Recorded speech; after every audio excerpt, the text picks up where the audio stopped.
लेकिन कल सबसे बड़ी डेवलपमेंट थी और कल जारी बात है बानी पीटीआई को भी और शाह महमूद कुरैशी साहब को भी सजा हो गई, तो अब मुकम्मल तौर पर कम से कम ये यकीन हो चला कि वो इस इलेक्शन का बहरहाल किसी भी सूरत में अब पार्ट नहीं है।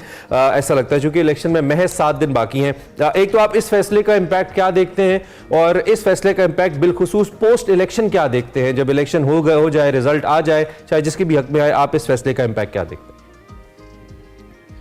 अच्छा इमरान, इसमें एक बुनियादी बात हमें समझने की जरूरत है कि मेरा ख्याल ये है कि सियासी पार्टियां इस तरह से खत्म नहीं होती। देखें, एक हमारे यहाँ ना एक तरीकाकार है कि जराइम किसी के भी हो, मिसाल के तौर पे भुट्टो साहब जैसे भी थे वो जैसे थे वैसे ही रहे, वो आखिर तक रहे, ठीक है जी। उसके बाद नवाज शरीफ साहब ने एक वक्त देखा, इंट्रोड्यूस हुए पॉलिटिक्स में, फिर उन्होंने अपना अरूज देखा, प्राइम मिनिस्टर बने, 3 दफा बने, तीनों दफा निकाले गए, एक दफा तो मार्शल लग गया। तो ये एक सारा ऐसे लगता है हमारा निजाम एक ऑटोमेशन पे लगा हुआ है कि एक आता है एक जाता है। जैसे आपने खुद भी तस्करा कर दिया है कि जो प्राइम मिनिस्टर्स आते हैं ये ऐसे लगता है ये हॉट सीट पे बैठते हैं और इनकी एंडिंग जो है वो किसी ना किसी जेल में होती है। और एक ने तो बेचारे ने, उसकी किस्मत में तो फांसी लिखी गई थी, तो वो फांसी भी झेल गए। दूसरे बाल बाल बचे थे, नवाज शरीफ साहब का भी मैं जिक्र कर दूं, वो भी बाल बाल बचे थे, उन्हें भी एक हाईजैकिंग का केस बना के उन्हें भी पहले सजाए मौत और फिर उम्र कैद और उसमें कर दिया गया था। फिर बाद में वो चले गए, अपनी जान छुड़ा के निकल गए, उन्होंने देखा ये हालात नहीं है। तो ये सारा सिलसिला तकरीबन सब प्राइम मिनिस्टर के साथ है। इस दौरान मतलब यूसुफ रजा गिलानी साहब थे, वो भी इस तरह से उतारे गए थे प्राइम मिनिस्टरशिप से। ये हमारे यहाँ ना एक पूरा एक निजाम है जिस तरह। अच्छा, अब ये मेरा ख्याल है कोई ऐसी चीज नहीं रहेगी कि मुझ समेत जितने भी जर्नलिस्ट हैं जिनको अब मतलब जिनकी उम्र 60 साल के करीब हो गई, जिन्होंने मतलब बहुत सारी चीजें अपनी होश में 50 साल में देख ली, तो ये एक ऐसे लगता है कि ये पूरे का पूरा है जहां कहीं साहब बहादुर जो है वो जहां पे बिगड़ती है जिस प्राइम मिनिस्टर के साथ, जिसके साथ क्या हर एक के साथ बिगड़ती है, और वहां फिर पूरे का पूरा एक अंबार है जो खुल जाता है, पूरा एक दफ्तर है जो उसके खिलाफ खुल जाता है। किसी के खिलाफ 1, किसी के खिलाफ 2, किसी के खिलाफ 10, और आज के इनके खिलाफ तो खैर बहुत सारे केसेस हैं, क्योंकि ये बाजी नहीं आ रहे उस सेंस में, अगर उनकी जुबान में कहें तो ये बाजी नहीं आ रहे, तो इसलिए वो कैसे रोक लिए गए। तो ये है, मेरा ख्याल है जैसे जिस तरह से इमरान साहब, सॉरी मैं आपको इंटरप्ट कर रही हूँ, आपने खुद कहा ये सिस्टम ऐसे ही चल रहा है और ये सालों साल रिपीट होता चला आ रहा है। और अनफॉर्चुनेटली जो अब अगली जनरेशन भी है या अगले जो आने वाले सियासतदान हैं, उनका भी माइंडसेट कहीं ना कहीं ये इंतकामी सियासत या ओवरऑल इसी सिनेरियो के इर्द गिर्द घूमता है। So how do you see कि ये जो अब नई कैंपेन, अब नई जो एक लॉट समझ ले कि इन सियासतदानों के आगे से जनरेशन है जो कैंपेन चला रही हैं और जो बातें कर रहे हैं कि हम इस सियासत के अंदर, इस ओवरऑल सिस्टम के अंदर चेंजेस लेकर आएंगे, लेकिन आपने खुद कहा कि इतने सालों से जो सिस्टम चलता आ रहा है उसमें चेंज लाना क्या इतना आसान होगा किसी भी लीडर के लिए जो अभी मुंतखब होते हैं? जी, मैं इसको दो तरह से इसको समझने की जरूरत है कि चेंज लाना इतना आसान नहीं है। देखिए, एक पूरा निजाम है ना जिसमें जकड़ा हुआ नीचे तक। तो जैसे हम यहाँ देखते हैं कि प्राइम मिनिस्टर आते हैं, वो कहते हैं जी हम करप्शन खत्म कर देंगे, लेकिन वो सिस्टम को समझे बगैर नीचे तक वो नहीं कर पाते, और होता यह है वो पहले से भी ज्यादा वो चीजें हो जाती हैं। खास तौर पर खान साहब का चूंकि नारा था, हमने देखा वो करने की कोशिश किया कि तो उनका जब इंडेक्स देखते हैं तो वो उससे ज्यादा चला गया। तो यहाँ भी जब हम बात करते हैं ना बुनियादी सिस्टम चेंज करने की, तो ये इतना आसान नहीं होगा। इसके लिए बुनियादी तौर पे किस चीज की जरूरत है कि जो बड़ी पार्टियां हैं, खास तौर पे जैसे तहरीक इंसाफ है, पीपल्स पार्टी है या नून लीग है, ये बड़ी पार्टियां, फिर इनके साथ छोटी सपोर्टिव जमातें हैं जिनके पास किसी के पास 4 सीटें हैं, किसी के पास 6 सीटें हैं, तो वो मिला के उनको हुकूमत बनाते हैं। इन सबको मिल बैठ के अपना तय करना पड़ेगा कि भाई हमने किस तरह से आगे लेके चलना है। जब नवाज शरीफ और बेनजीर के दरमियान ये टसल हुई थी, उनको समझ आ गई कि बार बार दोनों ने दो दफा गवर्नमेंट तोड़वाई अपनी, और उन्होंने समझ आ गया, उन्होंने कहा नहीं भाई इस तरह से तो नहीं है। उन्होंने मिसाक जमहूरियत किया, वो उस पर अमल कर सके नहीं कर सके वो एक बहस है अलग से, लेकिन उन्होंने बहरहाल ये किया कि नहीं भाई हम एक दूसरे की हुकूमतें नहीं गिराएंगे। ये सियासतदानों को ही मिलके बैठना है। सियासतदानी मैं अगर हूं कि आप हैं, आप किसी सियासतदान को ही वोट देंगे, चाहे आप तहरीक इंसाफ को वोट दें, चाहे पीपल्स पार्टी को दें या नून लीग को दें, आप किसी सियासतदान को सियासी पार्टी को ही वोट देंगे, उन्होंने ही जाके आगे और चीजें करनी होती हैं। तो इनको समझदारी का मुजाहरा करना चाहिए। ये बेवकूफी है कि मतलब ये लोग आपस में ना बैठे और अच्छा मीर साहब, इस वक्त ये जो नून लीग और पीपल्स पार्टी ये तासुर दे रहे हैं, it was started by Peoples Party by the way. Bilawal ने पहले अटैक्स शुरू किए, अटैक से मुराद जो लफ्जी हमले थे, और फिर उसका जवाब आहिस्ता आहिस्ता आना शुरू हुआ। इवन शहबाज शरीफ साहब तो अब भी कहते हैं मेरे मेहरमा, वो अभी भी नाम नहीं लेते, तो वो गाना मेरे जहन में आ जाता है, किसी मेहरबान ने आकर मेरी जिंदगी सजा दी। तो उनके मेहरमा आजकल लाहौर में आए हुए अक्सर कहते हैं मेरे मेहरमा। तो ये जो तासुर है जी मुखालफत का, कि वो एक रिवायती हरीफ है ना पीपल्स पार्टी और नून लीग, और हमने तो इन्हीं की सियासत आपने ज्यादा देखी है अपने करियर में, हमने आपके बाद कम देखी है, लेकिन ओबियसली हमने इनकी सियासत देखी है। एक तो क्या ये तासुर अपने वोटर के सामने जो बना रहे हैं वो देने में कामयाब है, और फिर तहरीक इंसाफ की मुअस्सर ऑपोजिशन की गैर मौजूदगी में, जो कि 2013 की एक ऐसी ऑपोजिशन थी जिसकी वजह से मैं समझता हूं कि बहुत बड़ा बाइस थी कि नून लीग ने बहुत हद तक डिलीवर किया, बिकॉज उनके सामने पंजाब में एक ऐसा राइवल खड़ा हो गया था जिसकी बेस पे उन्होंने परफॉर्म करना था। तो अब अगर तहरीक इंसाफ जैसी मुअस्सर ऑपोजिशन 2013 वाली अब नहीं है, तो क्या ये रोड, ये मैनिफेस्टोज, इंप्लीमेंटेशंस अब ज्यादा आसान होंगी जो भी पार्टी आगे आती है, या आपको लगता है कि नहीं मे भी थोड़ा सा रिलैक्स मोड में चले जाएं कि अब तो दोनों साथ साथ ही हैं, जब गुजारा करना होगा इकट्ठा तो मिलजुल के कोई एक घर लेके इकट्ठा उसमें रहना शुरू कर देंगे? नहीं, मुझे लगता है कि ये आगे ज्यादा मुश्किल होंगी चीजें। देखें, तहरीक इंसाफ को आप ये सारी चीजें कता नजर इससे कि आप इमरान खान के मुखालिफ हैं, मैं इमरान खान का मुखालिफ हूँ या हमायती हूँ, इससे कता नजर देखें जो हो रहा है वो तो ठीक तो नहीं हो रहा ना, कोई भी नहीं इसको इंडोर्स नहीं कर सकता इसको। तो ये आगे जाके चीजें भी इस्तेहकाम का बायस नहीं बनेंगी, ये आगे जाके और वो जिसे कहते हैं ना वो किच किच किच किच वो चलती रहेगी।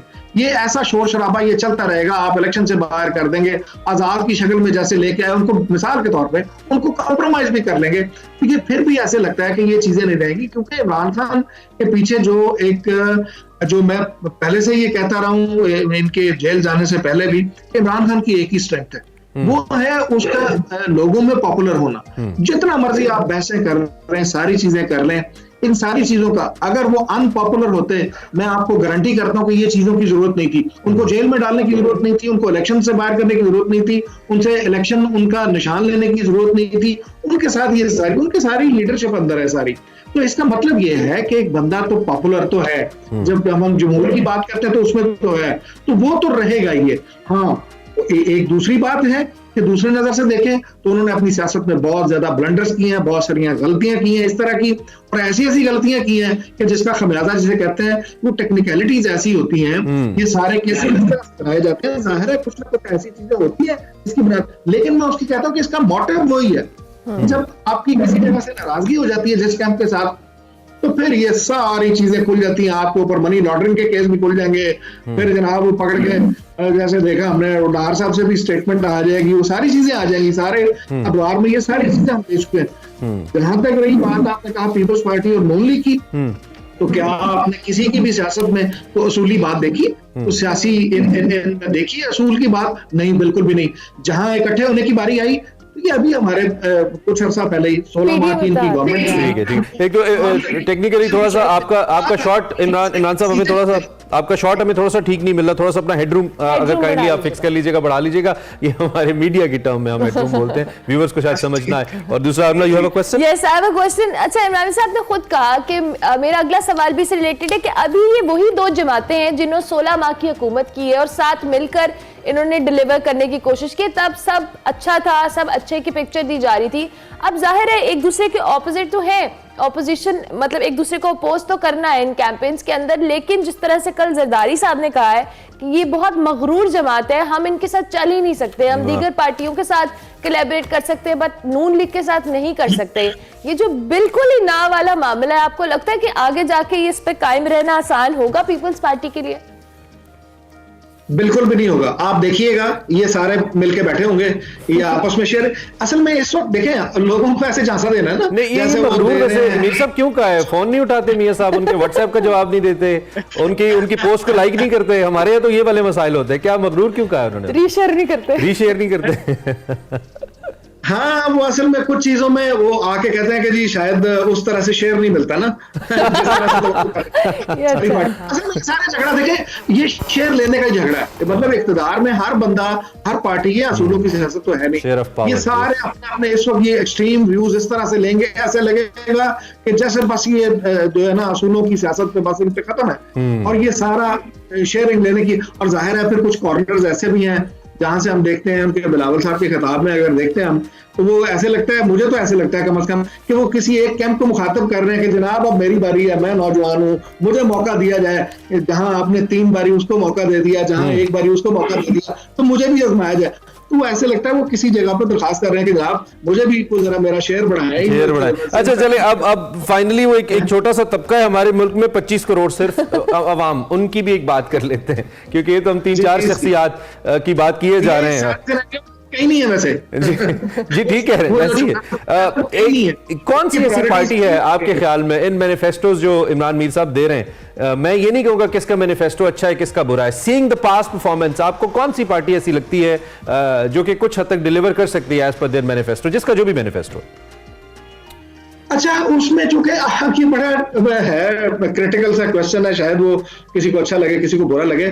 देखिए, चूंकि इसमें नून लीग को अगर इस सेंस में देखें कि उनको मौके चूंकि ज्यादा मिले हैं, तो और यहाँ पे हमारे यहाँ देखिए एक वक्त ऐसा भी आया, शायद आपने नहीं वो देखा, हमने वो दौर देखा हुआ है कि जब MNAs को वोट, MPAs को वोट गलियां नालियां बनाने पे मिलते थे, यानी इतनी बुनियादी चीजों से हम महरूम थे कि उन चीजों के ऊपर वोट मिलते थे। तो अगर उन चीजों पे जाएंगे ना, यानी डेवलपमेंट का काम, सड़कों का जाल, मोटरवेज वो अपने क्रेडिट में लेते हैं और बहुत सारी चीजें, या हमने से कहते हैं कि जैसे पाकिस्तान में तरक्की की इस तरह की जो शक्ल देखी डेवलपमेंट की, जो मवासलात की, तो ये नवाज शरीफ के क्रेडिट में जाती है।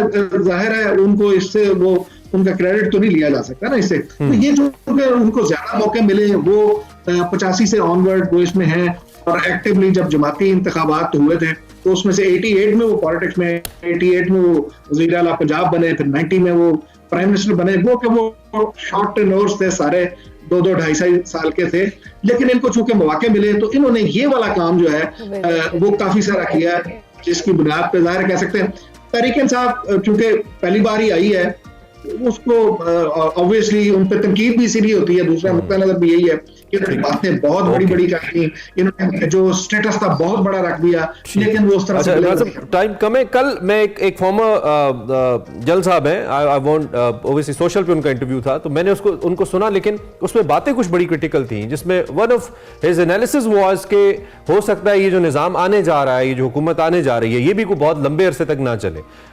हो सकता है कि कुछ अरसे के बाद इस बिसात को भी लपेटना पड़ जाए। कुछ लोग ऐसे खदशात उनके हैं भी, और कुछ लोग इसको जन्म दे भी रहे हैं। I mean they are just provoking this thought maybe. आपको कैसे लगता है, क्या ये निज़ाम जो बनने जा रहा है 8 फरवरी के बाद, ये आपको इतना नाजुक लग रहा है, इतना टेम्परेरी लग रहा है कि शायद बहुत लंबे अरसे तक ना चल सके? ऐसा लग रहा है आपको? अब इसका जवाब लेते हैं हम माजी से। माजी में कोई भी जितने भी एक्सपेरिमेंट्स किए गए ना, एक्सपेरिमेंट्स ही किए गए हैं, कभी ऐसे कभी ऐसे कभी ऐसे, तो वो उन एक्सपेरिमेंट से अगर हम जवाब लें तो इसका जवाब ये है कि ये भी लंबा अरसा नहीं चलने वाला। उसकी वजह है कि जब प्रेशर बिल्ड होता है, जब वो तवक्कुआत होती हैं कि ये चीजें डिलीवर करनी है, उस तरह से हो नहीं पाती, तो वो फिर सारे का सारा प्रेशर डेवलप होता है। और फिर आपस में भी जब, अभी तो बहुत अच्छा है ना जी, अभी तो सारी जिसे कहते हैं ना गरारियां बड़ी फिट बैठी हुई हैं, ऐसे बगैर आवाज के चल रही हैं। तो जो इसकी ग्रीस खत्म होगी, जब ये चूं चला आपस में करेंगी गरारियां सारी, तो फिर ये आवाजें भी आएंगी। फिर ये साल बाद आपको पता लगेगा कि वो एक पेज जो है वो भी कहीं से फटना शुरू हो जाता है, कहीं से वो पेज आगे पीछे हो जाते हैं, नोट्स आगे पीछे हो जाते हैं। तो ये सारी लड़ाइयां आपको छिड़ती हुई नजर आएंगी। वक्त आगे देखिए ना, ये माजी तो यही कहता है, और मुझे नहीं लगता कि ये चीजें, क्योंकि ये तजर्बात वो हैं जो ठूंसे जाते हैं। मैं इसीलिए कहता हूं कि लोगों को फैसला करने दें। 2-3 इंतखाबात, हाँ शॉर्ट टर्म रख लें, मैं तो इसको कहता हूं कि 3 साल बेशक रख लें, 4 साल रख लें, शॉर्ट टर्म के इंतखाबात रख लें, दोनों को क्विकली। पीटीआई वैसे कह रही है कि वो 4 साल की टर्म लाना चाहते हैं। ठीक है इमरान जी साहब, टाइम हमारा खत्म हो गया। वो एक शेर है कि अभी तो है आगाज़े मोहब्बत, अभी तो सब कुछ अच्छा है, थोड़ा जी लो आगे चलकर होश ठिकाने आ जाएगा। तो देखते हैं क्या होता है। Thank you very much for joining us sir, thank you very much for analysis. Imran Mir साहब हमारे साथ मौजूद थे।